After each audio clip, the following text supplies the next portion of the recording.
Hello বন্ধুরা, welcome to my channel. এখন কথা বলবো রাজস্থানকে নিয়ে। রাজস্থানকে হারা ম্যাচ জেতালো আচার দেশপান্ডের 2 ওভার।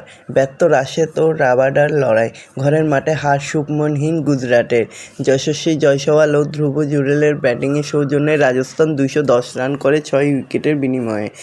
অপরদিকে 204 স্কোর করে আটকে গেল গুজরাট। রাজস্থান জিতল 6 রানে। চলতি আইপিএলে এই নিয়ে দ্বিতীয়বার প্রথমে ব্যাট করা দল জিতল। তো বন্ধুরা, এরকমই সব খেলার খবর প্রতিনিয়ত জানতে হলে চ্যানেলটিকে অতি শীঘ্রই লাইক, কমেন্ট, সাবস্ক্রাইব করতে ভুলো না। আর প্রচুর পরিমাণে শেয়ার করে দাও, যাতে আমার 4000 ঘন্টা ওয়াচ টাইম খুব শীঘ্রই পূর্ণ হয়ে যায়। শনিবার গুজরাটের বিরুদ্ধে টস জিতে বাকি অধিনায়কের মতো প্রথমে বোলিং নয় ব্যাটিং নিয়েছিলেন। দিনের শেষে সেই সিদ্ধান্ত প্রায় ব্যর্থ হয়ে গেছিল। ম্যাচের মোড় ঘুরিয়ে দিল শেষ 2টি ওভার।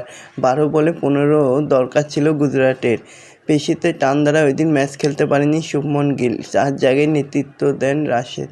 তিনি জানান যে কুমার অভিষেক হচ্ছে, সেই কুশাগ্রহ শুভমনের জায়গায় ওপেন করতে নামেন, তবে খুব একটা সাফল্য পাননি। 3টি চারের সাহায্যে 14 বলে 8 করে আউট হন।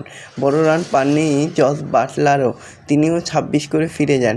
বাটলার আউট হওয়ার পর যেন খেয়েও হারায় গুজরাট। 6 রানের মধ্যে 3 উইকেট পড়ে যায় তাদের। একসময় 133-এ 5 উইকেট হয়ে গেছিল, টিকতে পারেনি কেউ। অনেকেই ভেবেছিল গুজরাটের আশা শেষ। সেখান থেকে খেলা ঘুরিয়ে দেন রাশেদ ও রাবাডা। এই 2 বোলার মিলে রাজস্থানের বোলারদের নাভিশ্বাস তুলে দেন।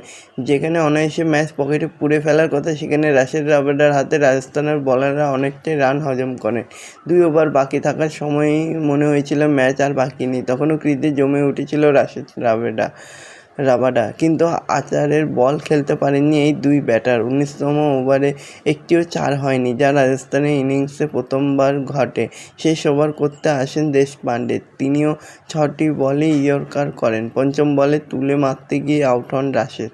শেষ বলে অশোক শর্মাও 6 মারতে গিয়ে আউট হয়ে যায়। ওই দিন প্রথম ব্যাট করতে নেমে রাজস্থানের শুরুটা খারাপ করেননি। ব্যাট করতে নেমে ভৈরব সূর্যবংশী মোহাম্মদ সিরাজের প্রথম বলে 4 মারে। সেই ওভারে আরও একটি 4 আসে।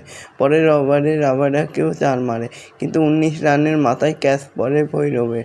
তবে অশোক শর্মার বলে ভৈরব অফসাইডে খেলতে গিয়েছিল।